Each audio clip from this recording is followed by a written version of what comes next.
रेखा Verma, A1 news TV में आपका स्वागत है। बुलेटिन की शुरुआत करते हैं कुछ खास खबरों से। भारतीय अंतर्राष्ट्रीय सम्मेलन और प्रदर्शनी केंद्र की आधारशिला रखे जाने के अवसर पर पीएम मोदी ने कहा कि सरकार देश के हित में कड़े निर्णय लेने से नहीं हिचकेगी। पीएम मोदी ने उम्मीद जताई कि देश की अर्थव्यवस्था 2022 तक दुगनी होकर 5,000 अरब डॉलर की हो जाएगी। इसमें विनिर्माण और कृषि क्षेत्र दोनों का योगदान 1,000 अरब डॉलर का रहेगा।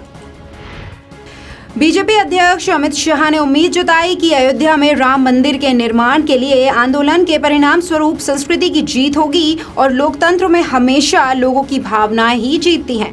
उन्होंने एक पुस्तक विमोचन कार्यक्रम में ये टिप्पणी की। वहीं राष्ट्रीय स्वयंसेवक संघ के प्रमुख मोहन भागवत ने भी मंदिर के जल्द निर्माण पर फिर से बल दिया और कहा कि समाज को जल्द न्याय दिए जाने की जरूरत है। गृह मंत्री राजनाथ सिंह ने सीमा सुरक्षा बल से पाकिस्तानी सेना के खिलाफ सख्त कार्रवाई करने के लिए कहा है। गृह मंत्रालय के एक अधिकारी ने बताया कि गृह मंत्री ने बीएसएफ के शीर्ष अधिकारियों से कहा कि मंगलवार की घटना में शामिल पाकिस्तान सैनिकों के खिलाफ हर संभव सख्त कार्रवाई की जाए। गौरतलब है कि हाल ही में पाकिस्तानी सैनिकों ने जम्मू के पास अंतर्राष्ट्रीय सीमा पर बीएसएफ के एक जवान का गला काट दिया था। जम्मू कश्मीर में आतंकियों ने एक बार फिर से पुलिसकर्मियों को अपना शिकार बनाया है। राज्य में पंचायत चुनाव करीब हैं और उससे पहले ही आतंकी घाटी का माहौल बिगाड़ना चाहते हैं। शुक्रवार को भी आतंकियों ने 4 स्थानीय पुलिसकर्मियों को उनके घर से अगवा कर लिया। उसमें से 3 की हत्या कर दी। आतंकियों ने पुलिसकर्मियों को छोड़ भी दिया। घटना हिजबुल आतंकी रियाज नाइकू की उस धमकी के बाद हुई जब उसने कहा था कि 4 दिन के अंदर पुलिस वाले अपनी नौकरी छोड़ दें वरना अंजाम बुरा होगा।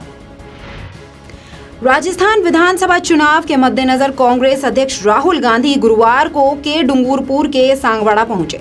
लोगों को संबोधित करते हुए राहुल गांधी ने पीएम मोदी पर निशाना साधते हुए कहा कि आज पूरे देश में आवाज उठ रही है कि गली गली में शोर है, हिंदुस्तान का चौकीदार चोर है।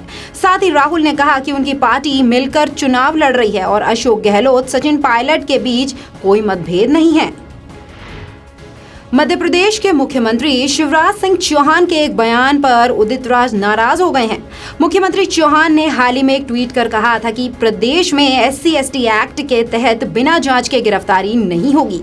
इस बयान पर उदित राज ने कहा कि ये जो हमारा समाज है इसमें एकता होनी चाहिए, जो अंतर विरोध हैं वो खत्म होने चाहिए। मैं राष्ट्रीय अध्यक्ष से बात करूंगा, SC/ST एक्ट के मामले में ये दोहरा मापदंड और दोहरा चरित्र क्यों अपनाया जा रहा है। जम्मू कश्मीर में आतंकवादियों द्वारा पुलिसकर्मियों को अगवा कर उनकी हत्या किए जाने पर पूर्व सीएम महबूबा मुफ्ती ने आलोचना की है। मुफ्ती ने अपने ट्विटर पर लिखा, 3 और पुलिसकर्मी आतंकवादियों की गोली से अपनी जान गंवा चुके हैं। आक्रमण, सदमे और निंदा सभी के लिए व्यक्त किए जाएंगे, लेकिन दुर्भाग्यवश ये पीड़ित परिवारों को कोई सांत्वना नहीं देंगे। दुनिया के सबसे अमीर लोगों की लिस्ट में शुमार मुकेश अंबानी अपने बेटे के बाद अब अपनी बेटी की सगाई करने जा रहे हैं। ईशा अंबानी की सगाई अजय पीरामल के बेटे आनंद पीरामल के साथ इटली में होगी। इन पलों को सबसे खूबसूरत और यादगार बनाने की सारी तैयारियां करीब करीब पूरी हो चुकी हैं। 21 सितंबर से शुरू होने वाला सगाई का ग्रैंड जश्न 3 दिन तक चलेगा। मधेपुरा के सांसद पप्पू यादव से जब मुख्यमंत्री नीतीश कुमार और बीजेपी अध्यक्ष अमित शाह की मुलाकात के बारे में पूछा गया तो वो भड़क उठे। हमेशा नेताओं और अधिकारियों को कोसने वाले सांसद ने इस बार जनता को ही दोषी ठहराते हुए कुकर्मी तक कह डाला। वो यही नहीं रुके, उन्होंने कहा कि पब्लिक चोर है, पैसा लेती है, पब्लिक दुनिया का हर धंधा करती है। दिल्ली के एक सहायक पुलिस आयुक्त के खिलाफ एक महिला से कथित बलात्कार और उसकी नाबालिग बेटी से छेड़छाड़ का मामला दर्ज किया गया है। पुलिस ने बताया कि दिल्ली पुलिस की सुरक्षा शाखा में तैनात ACP रमेश दहिया के खिलाफ आरोपों के सामने आने के बाद उन्हें छुट्टी पर भेज दिया गया है। अधिकारी ने दावा किया है कि उसने महिला को कुछ पैसे उधार दिए थे और पैसे वापस मांगने पर उसने उनके खिलाफ बलात्कार का आरोप लगाया है। हाल ही में अधिकारी का प्रमोशन कर उसे ACP बनाया गया। दिल्ली के किंग्सवे कैंप स्थित महर्षि वाल्मीकि संक्रामक अस्पताल में पिछले 2 हफ्तों में 12 बच्चों की मौत हो चुकी है। बच्चों की मौत डिप्थीरिया की वजह से हुई है, जो कि एक संक्रामक रोग है। मृतक बच्चों के परिजनों का आरोप है कि सबसे बड़े संक्रामक रोगों के अस्पताल में डिप्थीरिया के लिए वैक्सीन तक मौजूद नहीं है, जबकि प्रशासन स्टॉक में दवा नहीं होने की बात कहकर इस मामले से अपना पल्ला झाड़ रहा है। इस वैक्सीन की कीमत बाजार में करीब 10,000 रुपए बताई जा रही है। कर्नाटक के मुख्यमंत्री एच.डी. कुमारस्वामी ने बीजेपी को उनके पिता पूर्व प्रधानमंत्री एच.डी. देवेगौड़ा और उनके परिवार के बारे में अपने भाषण में संयम बरतने की चेतावनी दी है और कहा है, यदि आप ज्यादा नुक्ताचीनी करेंगे तो हमारे पास कई चीजें हैं। सरकार हमारे हाथ में है। क्या मेरे पास इस बात का प्रभुत्व नहीं है जो कुछ हम कर सकते हैं या करें? मैं उनको सावधान करने की चेतावनी देता हूँ। पिछले करीब 1 महीने से पेट्रोल और डीजल की कीमतों में जारी वृद्धि थम नहीं रही है। दिल्ली में पेट्रोल के दामों में 10 पैसे प्रति लीटर की बढ़ोतरी दर्ज की गई है।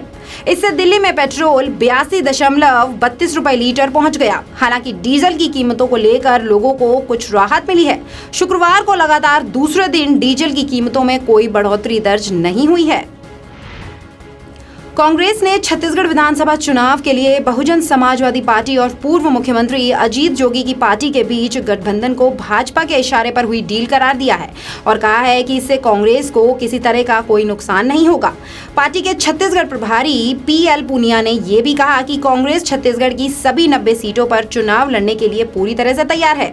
बसपा की हमसे बातचीत चल रही थी, लेकिन अब उन्होंने जोगी से समझौता किया है। ये उनका फैसला है, हमें इस पर कोई एतराज नहीं है। 38 साल की हुई करीना कपूर खान परिवार के साथ देर रात हुए बर्थडे सेलिब्रेशन में करीना की मम्मी बबीता कपूर के साथ करिश्मा और उनके पिता रणधीर कपूर भी शामिल हुए। लेट नाइट बर्थडे सेलिब्रेशन में करीना सैफ की ये तस्वीर फैंस को काफी पसंद आ रही है। इस सेलिब्रेशन में करीना के अलावा सोहा अली खान भी अपने पूरे परिवार के साथ पहुंची थी। दिन भर की ताजा खबरों में फिलहाल मेरे साथ इतना ही। आप देखते रहिए A1 न्यूज़ टीवी। नमस्कार।